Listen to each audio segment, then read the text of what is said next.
الحمد لله المبدئ المعيد الغني الحميد ذي العفو الواسع والعقاب الشديد من هداه فهو سعيد السديد ومن أضله فهو البعيد الطريد يعلم ما ظهر وما بطن وما خفي وما علن والصلاة والسلام على أشرف الأنبياء خاتم النبيين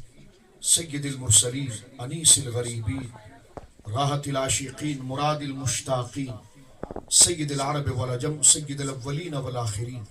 سيدنا وحبيبنا نبينا وكريمنا ومولانا محمد صلى الله عليه وسلم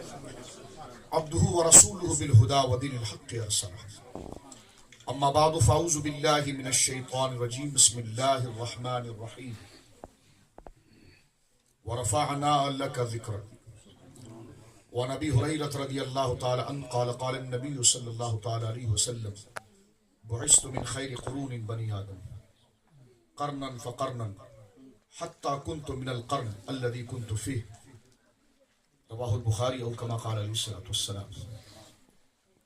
ببركة إن الله ملائكته يصلون على النبي يا أيها الذين آمنوا صلوا عليه وسلموا تسليما اللهم صل على صلى الله على النبي الأمي وآله صلى الله عليه وسلم صلاة وسلام عليك يا سيدي يا حبيبي يا رسول الله الصلاة والسلام عليك يا نبي الله الصلاة والسلام عليك يا جد الحسن والحسين الصلاة والسلام عليك يا رحمة للعالمين فمبلغ العلم فيه أنه بشر وأنه خير خلق الله كلهم فانسب إلى ذاته ما شئت من شرف فانسب إلى قدره ما شئت من عظم أنت لما ولدت أشرقت الأرض ضاءت بنورك الأفق ونحن في ذلك الضياء والنور سبل الرشاد نحترق وأبيض يستسقى الغمام بوجهه ثمال اليتامى اسم التر الأرامل مولاي صل وسلم دائما سرمدا على حبيبك خير الخلق كلهم قالوا سبحانك إلا ما علمتنا يا شيخ اللہ کی حمد و ثنا نبی کریم صاحب تکریم باعث تخلیق ارض و سما صلی اللہ علیہ وآلہ آلہ وصحبہ وبارک وسلم کی بارگاہ مقدسہ میں انتہائی محبت و عقیدت کے ساتھ اجلال و ادب کے ساتھ درود و سلام پیش کرنے کے بعد تمام تعریف اللہ وحدہ لا شریک کے لیے ہے۔ میں بے حد مشکور ہوں حضور قبلہ حضرت علامہ مولانا ڈاکٹر سید شہزاد مصطفی صاحب الحسینی قبلہ دامت برکاتہم العالیہ کا کہ جنہوں نے شفقت فرمائی اور اس مبارک و متبرک ذکر مصطفیٰ کریم صلی اللہ علیہ وسلم کے اس مبارک محفل میں سید صاحب قبلہ نے مجھے مدعو کیا، میں ان کا بے حد مشکور ہوں۔ یہاں پر دیگر اور معززین یادگار اسلاف جناب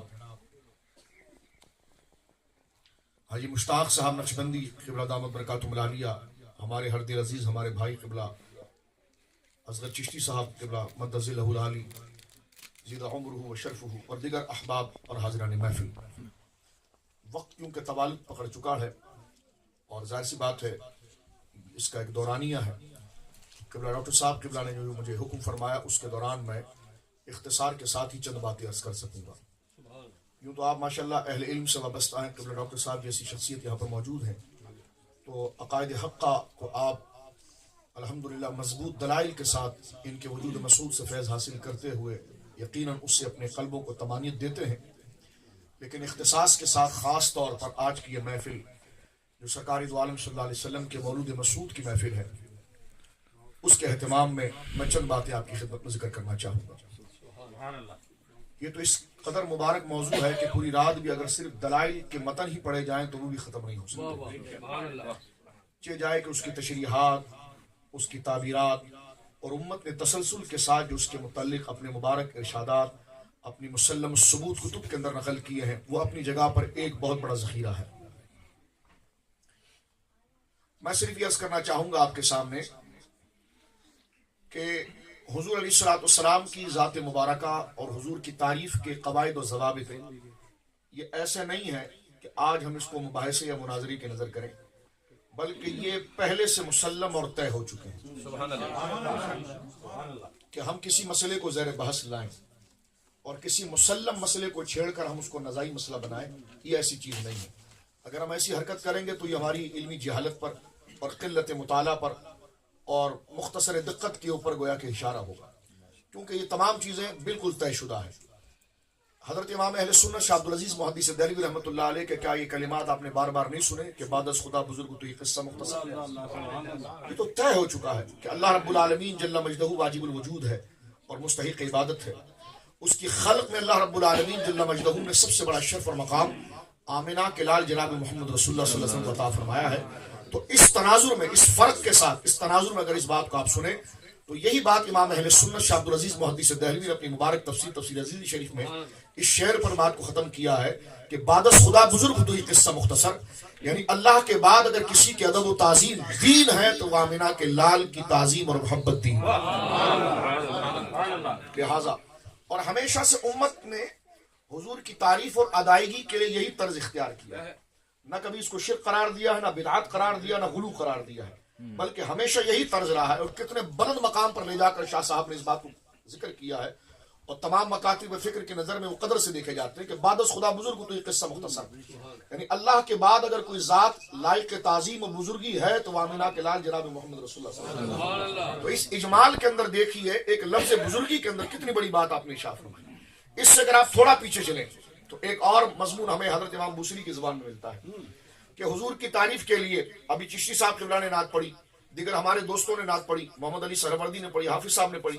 مختلف جہتوں سے مختلف الفاظ سے سید عالم صلی اللہ علیہ وسلم کے اوصاف اور محاسن ذکر کیے گئے۔ اس میں ہمیں کوئی درد سر نہیں ہونا چاہیے، نہ اس میں ہمارے لیے کوئی پریشانی ہونی چاہیے کہ کیسے الفاظ کس طرح انتخاب کیے جائیں، اس لیے کہ حضور علیہ السلام کے لیے تعریفی الفاظ اور کن جہتوں سے، کن طریقوں سے، کس طریقے سے حضور کی تعریف کا کیا معیار ہے اور اس کے لیے کیا درجے ہیں، یہ ازل سے بالکل طے ہو چکے ہیں۔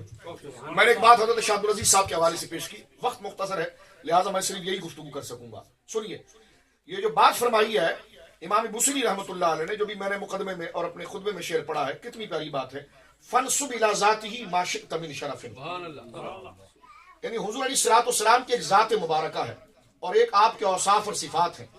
تو آپ کی ذات کے لیے کیا لفظ بولنا ہے اور آپ کی صفات کے لیے کیا لفظ بولنا ہے۔ امام بوصیری رحمۃ اللہ علیہ نے دونوں جہتوں کو کس طرح کمال سے پورا کیا ہے۔ فرماتے فَنْصُبْ إِلَىٰ ذَاتِهِ مَا شِئْتَ مِنْ شَرَفٍ،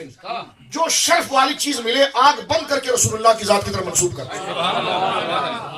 کیا صحابہ نے یہ کہا تھا؟ میں نے کہا یہ طرز استدلالی نہیں ہے۔ کیا صحابہ نے الفاظ استعمال کیے تھا؟ میں نے کہا آپ نے پڑھا ہی کچھ نہیں ہے، آپ نے دین کو سمجھا ہی نہیں ہے۔ امام بوصیری رحمۃ اللہ علیہ جو شرق سے لے کر غرب تک مدحت مصطفی صلی اللہ علیہ وسلم کے اندر امامت کا درجہ رکھتے ہیں، کتنی پیاری بات ذات مصطفیٰ کی تعریف کے لیے کہتے ہیں کہ فَنْصُبْ إِلَىٰ ذَاتِهِ مَا شِئْتَ مِنْ شَرَفٍ، مَا شِئْتَ مِنْ شَرَفٍ، مَا شِئْتَ، جو تجھے شرف کی چیز مل جائے آنکھ بند کر کے حضور کی طرف منسوب کرنا، اس لیے کہ شرف کی چیزیں بنائی گئی مصطفیٰ کی تعریف کی۔ نعرہ تکبیر، نعرہ رسالت، نعرہ حیدری۔ فرمایا فَنْصُبْ إِلَىٰ ذَاتِهِ مَا شِئْتَ مِنْ شَرَفٍ فَنْصُبْ إِلَىٰ قَدْرِهِ مَا شِئْتَ مِنْ عَظَمٍ، اگر تو ان کی ذات کی تعریف کرنا چاہے تو عظمت و شان والی جو چیزیں تجھے ملے تو آنکھ بند کر کے مصطفیٰ کریم کی طرف منسوب کرنا، اور ان کی قدر و صفات و عظمتوں کو ذکر کرنا ہو تو قدر و شان والی کائنات میں جو چیزیں ملے آنکھ بند کر کے پیش کرنا، اس لیے کہ کائنات میں جتنی اقدار اور احترام کی چیزیں ہیں وہ بنی ہی اصلاً مصطفیٰ کی تعریف کے لیے ہے، لہذا حضور کی تعریف کے لیے کسی جملے کے انتخاب کی ضرورت نہیں، جو شرف و مرتبے کی چیز عند شرع موجود ہو وہ حضور کی طرف منسوب کرنی۔ اب اس میں دو چیزیں ہیں، ذرا توجہ فرمائیے گا، یہ تو مزاج یہاں پر ذکر کیا، ایک میرے امام نے پیش کیا، امام اہل سنت نے، سبحان اللہ، مجدد نیت حاضرہ، مجدد نیت مستمرہ، شاہ امام احمد رضا خان فاضل بریلوی نور اللہ مرقدہ، انہوں نے بڑی پیاری بات کی ہے اسی تناظر کے اندر کہ کون سے لفظ کا انتخاب کریں۔ چشتی صاحب نے اپنے انداز میں لفظ پڑھے ہیں، حافظ صاحب نے اپنے انداز میں لفظ پڑھے ہیں، محمد علی نے اپنے انداز میں لفظ پڑھے ہیں، آپ کے سامنے قبلہ سے ڈاکٹر صاحب دامت برکاتہم العالیہ ایک عرصے سے اپنے انداز میں لفظ پڑھ رہے ہیں، یعنی پڑھتے جائیں گے الفاظ ختم نہیں ہوتے، لیکن آپ دیکھیے جو میں نے قاعدے آپ کے سامنے پیش کیے، یہ اشعار نہیں ہے، ان اماموں کی طرف سے بیان کی وہ اصول ہے۔ کوئی یہ نہ کہے کہ آپ نے اشعار پر بنیاد رکھی، میں نے کہا یہ اشعار نہیں ہے، یہ امام اہل سنت شاہ عبدالعزیز نے جو اشعار میں بیان کیا یہ اصول دین ہے، یہ اصول کا بیان کیا ہے امام بوصیری نے اصول دین بیان کیا ہے، رسول اللہ صلی اللہ علیہ وسلم کی تعریف کا معیار بیان کیا، اس کا کرائٹیریا کیا ہوگا، اس کا درجہ کیا ہوگا، اس کا انحصار کن چیزوں پر ہوگا، وہ بیان کیا گیا ہے۔ آپ ڈھونڈتے ہو کہ یہ لفظ حضور کے لیے، یہ لفظ حضور کے لیے نہیں، تو قاعدہ یہ بیان کیا گیا ہے کہ آپ کے لیے جو قدر و شان کی چیز ہو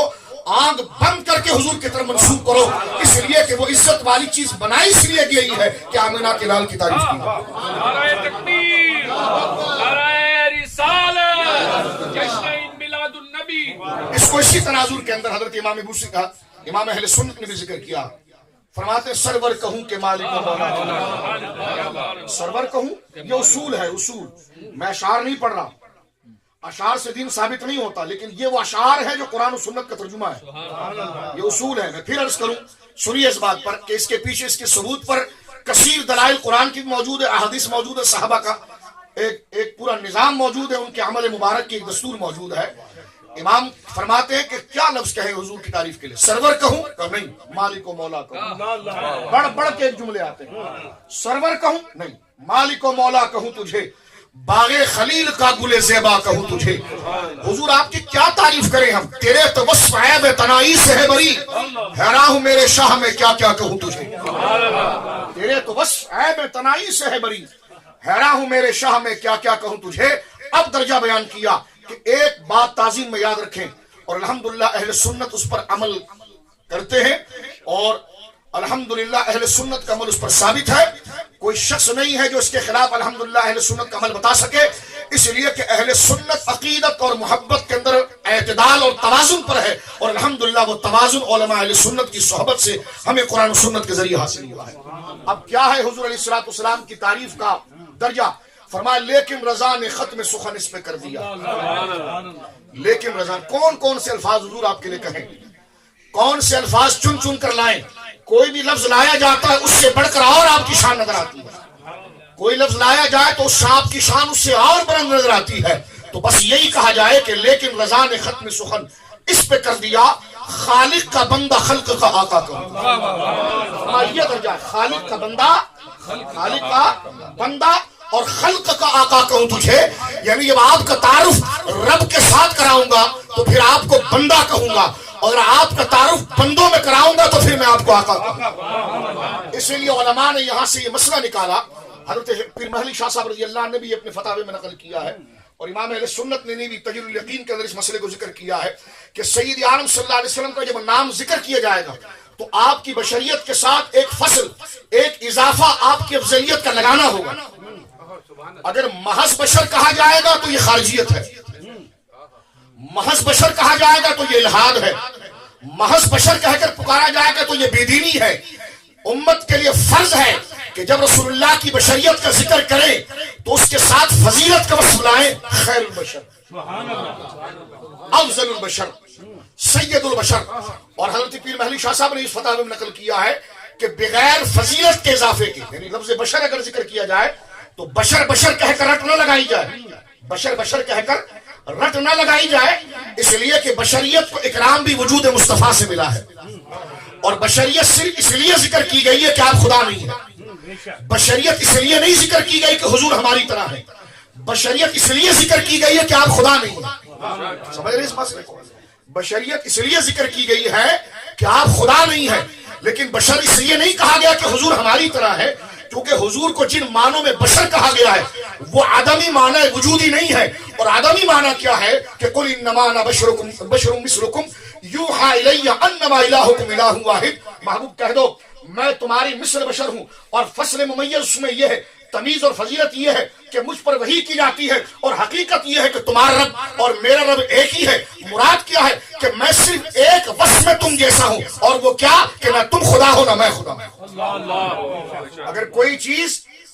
بتایا جا رہا ہے، اگر کوئی چیز حضور کی مماثلت میں ہے، حضور کی برابری پر ہے، تو امت کے ساتھ صرف ایک برابری ہے، وہ معنی وجودی میں نہیں، معنی وجودی سے مراد جو چیز مل سکتی ہے اس میں تو کوئی حضور جیسا نہیں ہے، معنی وجودی میں حضور سے کوئی مماثلت نہیں رکھ سکتا، اور یہ جائز بھی نہیں اور ایسا ہے بھی نہیں، یعنی اگر چیزیں عطا کی جائیں، فضیلت دی جائیں، فضیلت جن فضیلتوں کا دینا ممکن ہو اس میں تو حضور جیسا کوئی نہیں ہے، نہ حضور کے مثل کون ہے، لیکن ایسی فضیلت جو کسی کو نہیں مل سکتی اس میں حضور کی طرح امت ہو سکتی ہے، اور وہ یہ کیا ہے کہ خدائی نہیں دی جا سکتی، تو نہ حضور کو خدائی دی جا سکتی ہے، نہ بندوں کو خدائی دی جا سکتی ہے، نہ ہمیں خدائی دی جا سکتی ہے، لہذا خدا نہ ہونے میں حضور کو بشر بنایا گیا، اور وجودی معنی کے کمال دیے جائیں تو اس میں کوئی ایسا نہیں ہے جو حضور کے کاندھے کے ساتھ کاندھا لگائے۔ لہذا یہ مقام ہے کہ معنی وجودی میں، پھر سن لیجئے، یعنی جو فضیلتیں بنائی گئی ہیں، جو عظمتیں دی جا سکتی ہے فرد بشر کو، جو فضیلتیں دی جا سکتی ہے بندوں کو، جو فضیلتیں دی جاتی ہیں مخلوقات میں، اس معنی میں تو کوئی حضور جیسا نہیں ہو سکتا، کیونکہ ساری فضیلتیں حضور کے لیے۔ اس کو علماء اپنی اصطلاح میں ذکر کرتے ہیں کہ وجودی معنی میں کوئی حضور کے مماثل نہیں، اور آدمی معنی میں حضور کے مماثل ہیں، اور آدمی معنی کیا ہے کہ جو چیز مل نہ سکے وہ کیا ہے؟ خدائی، کیونکہ الوہیت ٹرانسفر نہیں ہو سکتی۔ جس کو خدا بنایا جائے کیسے بنایا جائے؟ خدا کے لیے تو واجب الوجود ہونا ضروری ہے، اور واجب الوجود ایک ہی ہو سکتا ہے، دو نہیں ہو سکتے، تو لہذا دوسرے کو خدا بنانا ممکن ہی نہیں ہے، یہ تو محال بھی ذات ہے۔ تو حضور خدا نہیں ہے اور ہم بھی خدا نہیں ہے، تو آدمی معنی میں تو مماثلت ہے، لیکن فضیلت اور وجودی معنی میں کوئی مماثلت نہیں ہے۔ اسی کو امام احمد رضا نے کہا کہ لیکن رضا نے ختم سخن اس پہ کر دیا کہ خالق کا بندہ خلق کا آقا۔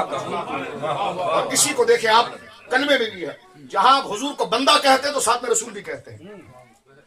اشہد ان محمدن عبدہ، وہ کہا رسولہ، عبد کہہ کر بتا دیا گیا کہ نہ تم خدا ہو نہ یہ خدا ہے، رسولہ کہہ کر بتا دیا گیا کہ تم ان کے نالین کی گرد راہ کو بھی نہیں پہنچ سکتے۔ لہذا جب بھی حضور کے لیے ایسے الفاظ لائے گئے کہ جس میں مماثلت ہو سکتی تھی تو فوراً بعد میں ایک وصف آپ کی عظمت کا لایا گیا۔ جہاں بشرم مثلکم کہا گیا تو آگے یوحا الیہ کہا گیا، جہاں کلمے میں عبد کہا گیا تو ساتھ میں رسول بھی کہا گیا۔ تو یہ مقام مصطفیٰ کا عرفان ہے، اور یہ ساری چیزیں میرے دوستو طے شدہ ہے۔ اہل سنت کسی چیز میں مبالغہ نہیں کرتے، اس سرحد اور وہیں تک پہنچتے ہیں جہاں پر پہنچنا ہے، یعنی دو سرحدیں ہیں، نہ خدا کہنا نہ خدا کا بیٹا۔ یہ سن لیجیے آپ، نہ خدا کہنا ہے نہ خدا کا بیٹا، نہ اپنے مثل بشر کہنا ہے، نہ خدا کہنا ہے نہ خدا کا بیٹا، نہ خارجی اور بدبختوں کی طرح اپنے مثل بشر کہنا ہے۔ اس کے درمیان میں رہ کر جو کہنا ہے کہو، خدا یہی چاہتا ہے، خدا یہی چاہتا ہے۔ اور یہ جو آپ میلاد شریف کر رہے ہیں یہ تو توحید کا سب سے بڑا دفاع ہے، یعنی سید عالم صلی اللہ علیہ وسلم کی جانب جہاں ہم ساری فضیلتوں کو،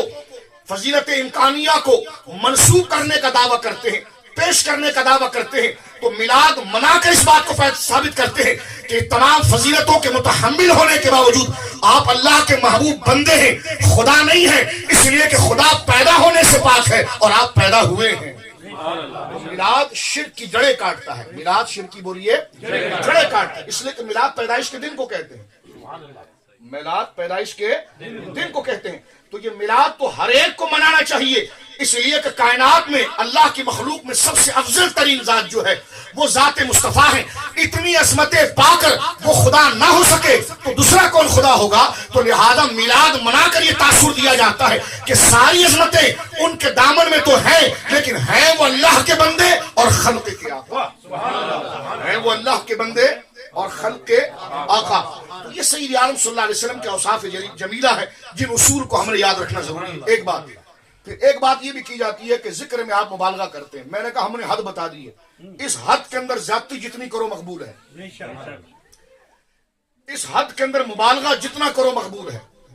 اس سرحد میں رہ کر جتنی زیادتی کرو یہ مقبول ہے، اس لیے کہ یہ ذاتی حق ہے، یہ مبالغہ حق ہے، یہ درست انداز میں بڑھانا ہے، اس لیے کہ نہ خدا یقین کیا جا رہا ہے آپ کو، نہ خدا کا بیٹا، نہ اپنے مثل بشر، اس کے درمیان میں رہ کر ساری فضیلتیں آپ کے لیے بیان کی جا رہی ہے۔ تو اس دورانیے اور اس حد کے درمیان میں رہ کر جتنے بڑے بڑے جملے اٹھا کر سید عالم کے پیش کیے جائیں گے تو وہ حضور ہی اس کے مستحق ہوں گے، اور یہ مبالغہ حق ہوگا، غیر حق نہیں ہوگا، ذاتی حق ہوگا۔ اہل سنت کو تانا دیا جاتا ہے آپ مبالغہ کرتے ہیں، میں نے کہا آپ کو مبالغہ کا معنی ہی نہیں آتا ہے، آپ کو مبالغے کی تمیز ہی نہیں ہے۔ مبالغہ غیر حق وہ ہوتا کہ خدا کا بیٹا کہہ دیا جاتا، وہ مبالغہ قابل مذمت ہوتا، وہ زیادتی قابل لعنت اور ملامت ہوتی کہ آپ کو خدا کا بیٹا کہہ دیا جاتا۔ میں نے کہا جس طرح سنیے، آپ کو خدا یا خدا کا بیٹا کہنا یہ قابل لعنت ہے، اسی طرح اپنے مثل بشر کہنا بھی قابل لعنت ہے۔ ایک بات کا رخ کیوں پیش کیا جاتا ہے؟ دونوں بات پیش کیے جائے نا، اس لیے کہ دونوں سرحد ہے۔ آپ کو خدا کہنا اور آپ کو خدا کا بیٹا کہنا، یہ جو کہے گا وہ لعنت کا مستحق ہوگا، رحمت کا نہیں۔ تو جس طرح رسول اللہ کو کوئی خدا کہے معاذ اللہ یا خدا کا بیٹا کہے، یہ بات خود اپنی جگہ پر قابل لعنت ہے، اسی طرح جو حضور کو اپنے مثل بشر کہے، اپنی طرح کہے، مثل بڑے بھائی کے کہے، فضیلت سے عالی کہے، تو لہذا یہ شخص بھی قابل لعنت ہے، اور جو درمیان میں رہ کر گیت گائے وہی پکا مومن، وہی پکا بولیے۔ اور یہ صحابہ کا طرز تخاطب ہے۔ حضرت فاروق اعظم مصنف ابن ابی شیبہ کے اندر یہ روایت موجود ہے، فضائل النبی صلی اللہ علیہ وسلم کے اندر یہ بات موجود ہے۔ حضرت فاروق اعظم رضی اللہ تعالی عنہ وارضاہ عنہ کا کوئی حق کسی پر تھا، آپ لینے کے لیے اس کے پاس پہنچے، تو یہودی بھی تھا۔ اس یہودی نے حضور علیہ الصلوۃ والسلام کے بارے میں پوچھا تو آپ نے فرمایا کہ اللہ رب العالمین جل مجدہ نے، یہ خود فرمایا حضرت فاروق اعظم نے کہ اللہ رب العالمین جل مجدہ نے پیارے محبوب کو بشریت عطا فرمائی، اور پھر آپ کو فضیلتیں بھی عطا فرمائی، عظمتیں بھی عطا فرمائی، عظمتیں اور فضیلتیں عطا فرمائی۔ تو یہودی کہنے لگا کہ جناب نہیں، نبی پاک کو محض بشر بنایا کہ فضیلت نہیں دی گئی۔ حدیث میں آتا ہے کہ حضرت عمر نے اس کو ایک تھپڑ کھینچ کر مارا، مصنف کے اندر موجود ہے، اس کو ایک تھپڑ کھینچ کر مارا۔ وہ گیا حضور کے پاس اور اس نے کہا کہ عمر نے مجھے تھپڑ مارا ہے، اس بات پر مارا ہے کہ وہ کہہ رہے تھے کہ آپ بشر ہیں لیکن ایسے کہ آپ جیسا کوئی بشر نہیں۔ یہ صحابہ کا عقیدہ۔ اب دیکھیں شاہ صاحب بھی اگر آگے کہہ رہے ہیں، امام بوصیری کہہ رہے ہیں، تو اس کے پیچھے یہ ماخذ موجود ہے۔ یہاں پر اگر حضور کی عظمتیں بیان کی جا رہی تو اس پر ماخذ موجود ہے۔ حضور کے بشر کہنے کا کوئی منکر نہیں ہے، لیکن آپ کو کیا سید البشر کہنے میں کوئی زبان دکھتی ہے؟ یہ سرکار کی عظمت کو بیان کرنے میں زبانیں دکھتی ہے کہ صحابہ کو پتا نہیں تھا کہ آپ سیدہ آمینہ سے پیدا ہوئے ہیں، کہ صحابہ کو پتا نہیں تھا کہ آپ سیدنا عبداللہ سے پیدا ہوئے ہیں؟ پتا تھا تو پھر پسینے کی تعظیم کیوں کی، پھر تھوک کا ادب کیوں کیا، پھر آپ کے دراز گوشت تک کے پیشاب کا ادب کیوں کیا؟ تو یہ تمام چیزیں یہ تھی کہ صحابہ اکرام رضوان اللہ اجمعین نے، جو علماء نے ذکر کیا ہے کہ صرف آپ کی بشریت کو، آپ کی حقیقی پوزیشن کو واضح کرنے کے لیے ذکر کیا ہے، تاکہ عقیدہ رسالت مضبوط ہو۔ پوری زندگی اس ایمان پر رنگ ایمان چڑھانے کے لیے اس بات کو ذکر نہیں کیا، بلکہ آپ کی عظمت اور آپ کی فضیلت ہی کو ذکر کیا۔ اب آپ دیکھیں کہ صحابہ اکرام رضوان اللہ اجمعین، آپ مبالغے کی بات کرتے ہیں کہ سنی مبالغہ کرتا ہے، ہم نے کیا مبالغہ کیا؟ ہم سے تو ادب کے سلیقے بھی ہمیں نہیں آئے، جبکہ ہم اس دورانیے کو یقین کرتے ہیں کہ نہ خدا کہنا ہے، نہ خدا کا بیٹا، نہ اپنے مثل بشر کہنا ہے، لیکن اس کے درمیان میں بھی ہم سے ادب نہیں ہو پاتا۔ ادب کر کے بھی ہم اپنے آپ کو سرور سمجھتے ہیں۔ اگر ہمیں دیوانہ کہا جائے